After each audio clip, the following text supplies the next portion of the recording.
নমস্কার, শুরু করছি আজকের সংবাদ।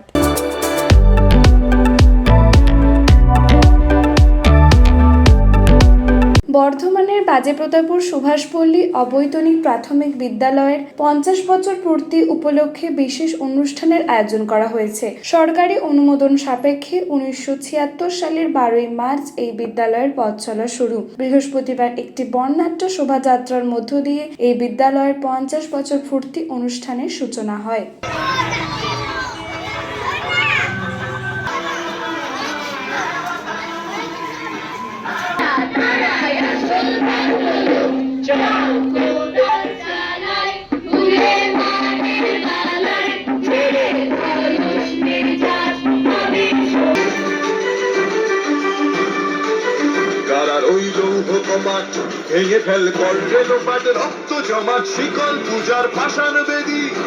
উপস্থিত ছিলেন বিদ্যালয়ের বর্তমান প্রধান শিক্ষক সহ অন্যান্য শিক্ষক শিক্ষিকা বৃন্দ, ছিলেন বিদ্যালয়ের প্রাক্তন প্রধান শিক্ষকও। নানান অনুষ্ঠানের মধ্যে এদিন শোভাযাত্রাটি এলাকার বিভিন্ন পথ পরিক্রমা করে। বিদ্যালয়ের অতীত ও বর্তমান প্রসঙ্গে প্রাক্তন ও বর্তমান প্রধান শিক্ষক বৃন্দ তাদের মতামত ব্যক্ত করেন।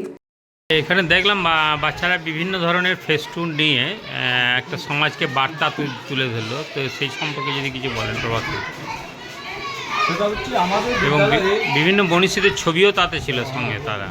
আসলে আমরা মনীষীদের সর্বদা স্মরণ করে নিই, চিরস্মরণীয় না, ওনাদের মাথায় রেখে ওনাদের দেখানো পথ ধরে আমরা এগিয়ে যেতে চাই।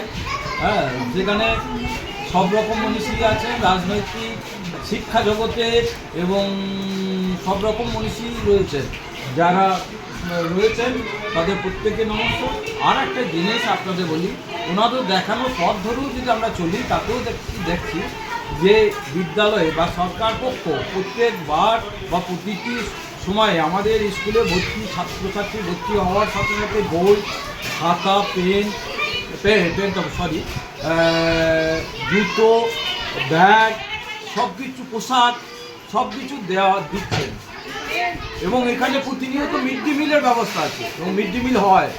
এবং তার সত্ত্বেও ছেলে যদি কমে যায়, তাহলে আমাদের আজকের দিনে ভাবতে হবে যে প্রতিদিন নিয়মিত মিড ডে মিল ব্যবস্থা, বই, খাতা, ব্যাগ, জুতো, পোশাক পাওয়ার পরও ছেলেরা স্কুলমুখী হচ্ছে না কেন? এটা আমার মনে হয় যে আমার স্কুলের এটা একজনের সমস্যা নয়, প্রতিটি স্কুলেই ছাত্রছাত্রীর সংখ্যা কমে যাচ্ছে।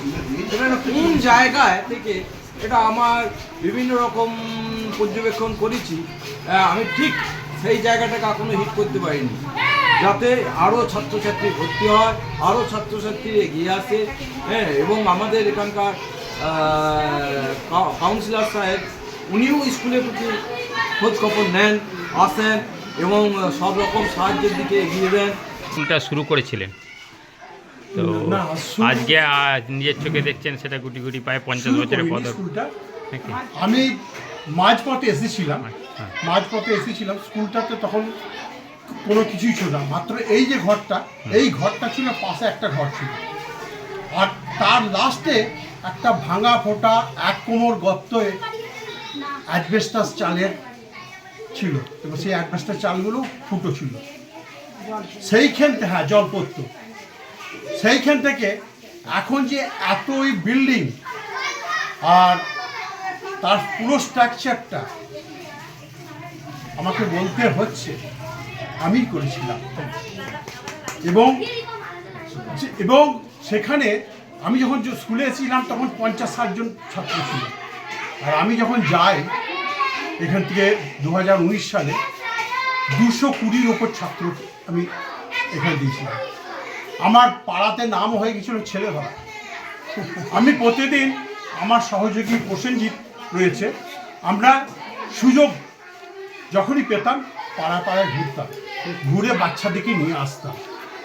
বাচ্চারা হয়তো অন্য স্কুলে পড়বে বা কেউ বলছে পড়তোই না, এখানকার বাচ্চারা সামনে রেল লাইন রয়েছে, ও রেল লাইন থেকে কোথায় কয়লা নিয়ে আসবে, কোথায় কাজ করবে, নানারকম সব, মানে একবারে বিচ্ছিন্ন অবস্থা, তাদেরকে তুলে গেছিলাম। তো আজকে এমন একটি গার্জেন আমাকে ছিল, মেয়েটি একদম কালো, তো অনেকে তাকে মানে খারাপ কথা বলতো। সেই মেয়েটা এই স্কুলে তাকে জোর করে নিয়েছি, বড় অবস্থায় তাকে ভর্তি করেছিলাম, করে সে তারপরে এখান থেকে আমার স্কুল থেকে পাস করার পরে সে তারপরে হাই স্কুলে গেছিলো। আর সেই তার মা আমাকে বলল, আপনি আমার মেয়ের জীবন ফিরিয়ে দিয়েছেন। এইটা আমার কাছে সবচেয়ে বড় আশীর্বাদ, এইটা সবচেয়ে বড় আমার আনন্দ। তো স্কুলে বাচ্চাদেরকে রাখতে হবে, এখানে কিছুই ছিল না, এতগুলো বিল্ডিং করেছি। আমার স্কুলে 4খানা কম্পিউটার ঢুকিয়েছিলাম, প্রজেক্টরে আমি ক্লাস শুরু করেছিলাম, ব্লুটুথে আমাদের অনুষ্ঠান হতো। এই এত উন্নত প্রযুক্তিগুলো পর্যন্ত আমি এনেছিলাম। আজকে যদি সেগুলো নষ্ট হয়ে যায়, আজকে যদি ছাত্র কমে যায়, আমার বড় ব্যথা লাগে। এইটাকে আমাদেরকে মনে রাখতে হবে। আমার প্রাক্তন যে শিক্ষক ছিল, আমার সহযোগী শিক্ষক, আমাদের সম্পাদী রয়েছেন, সম্পাদী ছিলেন। তখন আমি যখন এসেছিলাম তখন আমরা টোটাল 3 জন হলাম। তারপরে এখানে আমাদের 6 ক্লাস শুরু হয়। আমি কম্পিউটার শেখানোর জন্য একটা এনজিওর কাছ থেকে 2টো কম্পিউটার দিদিমণি পর্যন্ত এখানে রেখেছিলাম।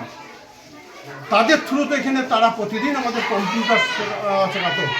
তারপর আমাদের প্রজেক্টারে আমাদের ক্লাসও হতো, প্রজেক্টারে নানারকম চিত্র দেখিয়ে হতো, এবং সেইটার দায়িত্ব আমি দিয়েছিলাম আমাদের প্রসেনজিৎকে বিশেষ করে।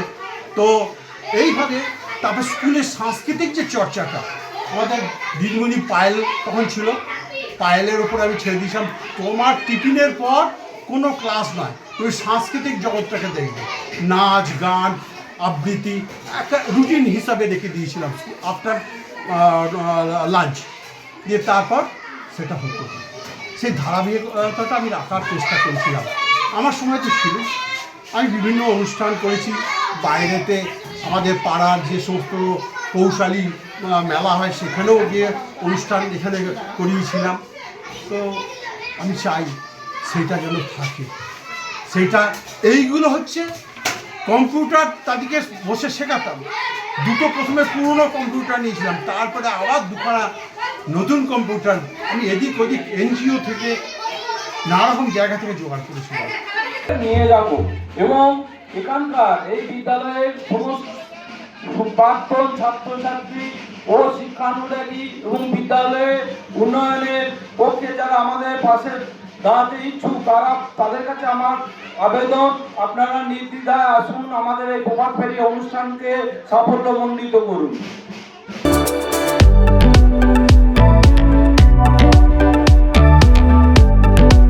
আজকের সংবাদ এই পর্যন্ত। নমস্কার।